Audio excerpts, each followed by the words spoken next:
What's up guys, welcome back sa ating new videos. It's Vince Tutorials Vlog. Sa video na ito ay ituturo ko sa inyo, if how to create a new Facebook account, kahit na wala ka pang phone number. So kung gusto mong malaman kung paano, just keep on watching. Kung isa ka sa napaklik sa video na ito, baka pwedeng pakipindot mo naman ang like and subscribe button dyan, at kung nasa Facebook ka naman baka pwedeng pakipindot mo na din ang like and follow dyan para maging updated ka sa mga susunod pa nating videos.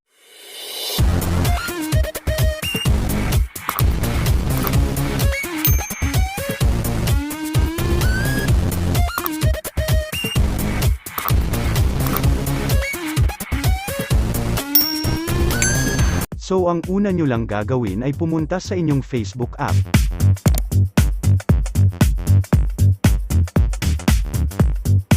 And then i-click nyo lang yung create new account. Then i-click nyo lang yung get started.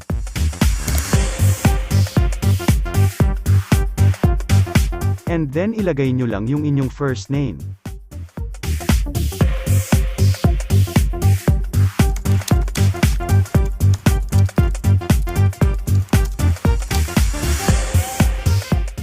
Then ilagay nyo lang rin yung inyong last name. And then i-next nyo lang. Then ilagay nyo lang yung inyong birthday.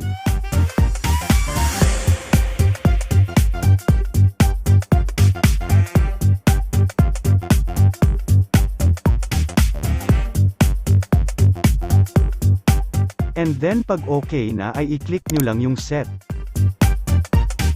Then i-next nyo lang. And then ilagay nyo lang yung inyong gender. Then i-next nyo lang. And then i-click nyo lang yung sign up with email. And then ilagay nyo lang yung inyong Gmail address.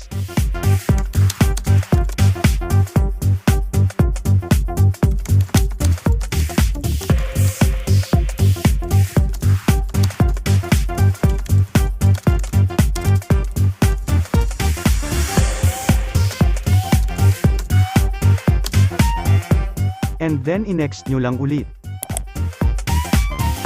And then ilagay nyo lang yung inyong password.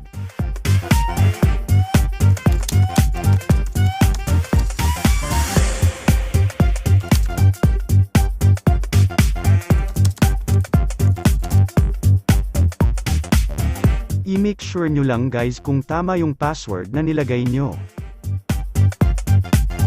Then kung okay na, i-next nyo lang ulit. So kung gusto nyong naka-auto login password nyo, pwede nyong piliin yung save. Then kung ayaw nyo naman ay piliin nyo lang yung not now. Then i-click nyo lang yung I agree.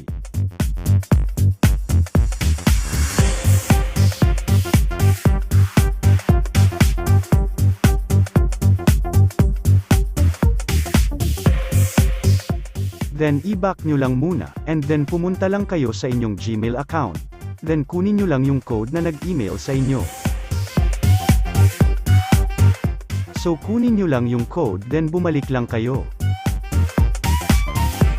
Then i-input nyo lang yung code na kinuha nyo sa Gmail nyo. And then i-next nyo lang ulit.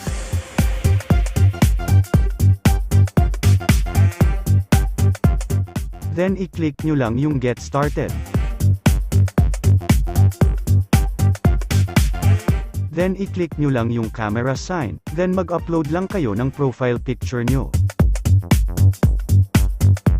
So kayo na bahala guys tumapos ng iba, skip lang muna natin ito, para di na umaba pa yung ating video.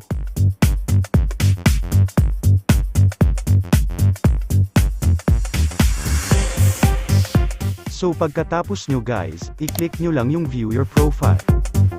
So ayan guys, kung makikita nyo, nakagawa na tayo ng ating new Facebook account, at kung may hindi ka naman naintindihan sa ating video, ay mag-comment ka lang sa ibaba, and also don't forget to like and share this video.